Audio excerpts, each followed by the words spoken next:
क्या आपने कभी सोचा है भगवान शिव ने मृग हिरण का रूप क्यों धारण किया था?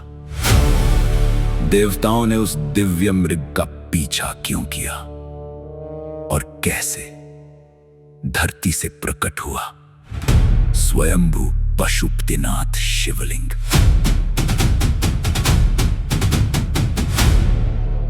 ये कोई साधारण कथा नहीं, यह है उस क्षण की कहानी जब स्वयं महादेव ने लीला रूप में परीक्षा और प्रकट हुआ पशुपति का धाम।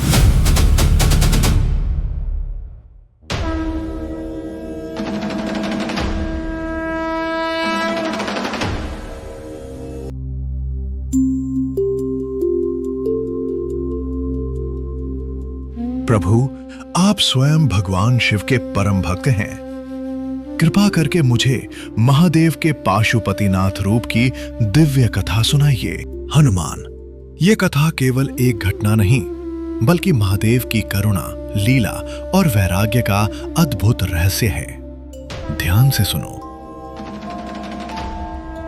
बहुत समय पहले कैलाश पर्वत पर भगवान शिव और माता पार्वती विराजमान थे। देवता, ऋषि और गण निरंतर उनसे अपनी समस्याएं लेकर आते रहते थे। कोई वरदान मांगता, कोई संकट से मुक्ति चाहता। एक दिन माता पार्वती ने मुस्कुराकर कहा, स्वामी, कभी कभी मुझे लगता है कि हमें कुछ समय संसार की इन जिम्मेदारियों से दूर होकर प्रकृति के बीच शांति से रहना चाहिए। देवी, यदि तुम्हारी यही इच्छा है तो आओ निसर्ग की गोद में उतरें, पशु पक्षियों के संग प्रकृति के सानिध्य में विचरण करें। ओम नमः शिवाय।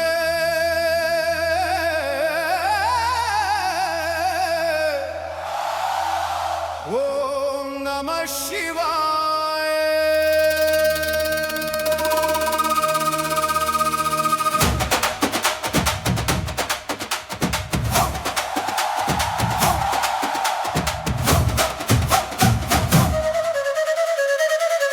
ऋग बनकर भोले आए, संग गौरी माता मुस्काए, कैलाश से उतरे उस वन में, हर मन में शिव छाए।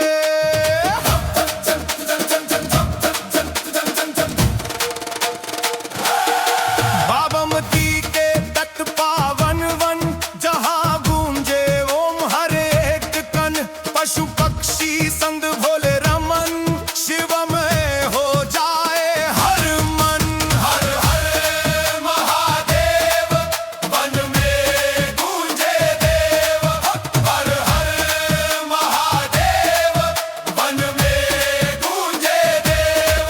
भोले भोले सुनो संसार, हर जीवन में मेरा विस्तार। पशु में शिव, मानव में शिव, जल में शिव, पवन में शिव, जो हर जीव में शिव को पहचाने, वही पाशुपति को सच में जाने। हर महादेव, वन में गूंजे देव। भगवान शिव और माता पार्वती ने मृग का रूप धारण कर लिया। फिर वे पृथ्वी पर नेपाल में बहने वाली बागमती नदी के तट के पास स्थित सलेश मंतक वन में आकर रहने लगे। वो वन अत्यंत सुंदर था। घने वृक्ष, स्वच्छ जल, पक्षियों का मधुर स्वर। शिव और पार्वती मृग रूप में वहां स्वतंत्र होकर विचरण करने लगे। वे पशुओं के बीच रहते, उनके साथ चलते, उसी वन का भाग बन गए। यही कारण है कि बाद में उन्हें पशुओं के स्वामी पाशुपति कहा गया। समय बीतता गया। कैलाश पर देवताओं ने देखा कि महादेव वहां नहीं है। ब्रह्मांड के कई कार्य रुकने लगे। देवता चिंतित होकर ब्रह्मा और विष्णु के पास पहुंचे। ध्यान करने पर उन्हें ज्ञात हुआ कि शिव और पार्वती सलेश मंतक वन में मृग रूप में हैं।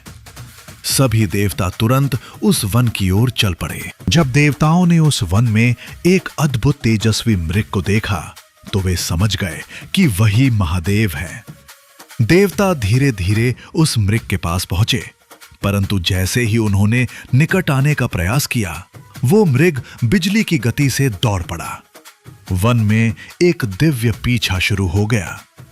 देवता, ऋषि और स्वयं भगवान विष्णु भी उसके पीछे दौड़ने लगे।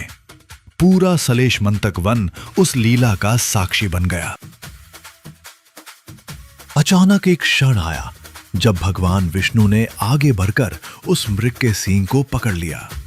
जैसे ही उन्होंने सींग पकड़ा, भयंकर दिव्य प्रकाश फैल गया। तभी मृग का एक सींग टूटकर पृथ्वी पर गिर पड़ा। उस प्रकाश के मध्य स्वयं महादेव अपने विराट रूप में प्रकट हुए। देवताओं, ये मेरी लीला थी।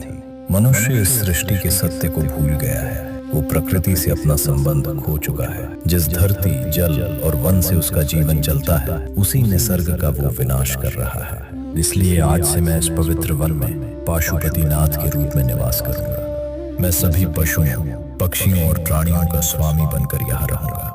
जो प्रकृति का सम्मान करेगा वो मेरे आशीर्वाद का अधिकारी होगा, और जो निसर्ग का अपमान करेगा उसे अपने कर्मों का फल अवश्य भोगना होगा। इतना कहकर शिवजी ने अपने त्रिशूल से भूमि को स्पर्श किया। वही स्थान दिव्य प्रकाश से भर उठा और वही प्रकट हुआ पवित्र पाशुपतिनाथ शिवलिंग।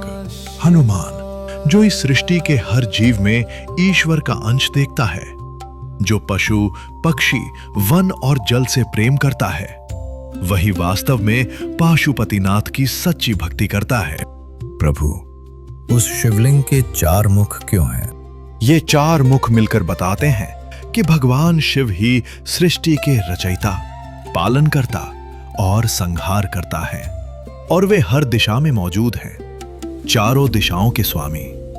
ऊपर की दिशा 5वां रूप ईशान भी माना जाता है, जो ब्रह्मांडीय चेतना का प्रतीक है। जय पशुपतिनाथ महादेव।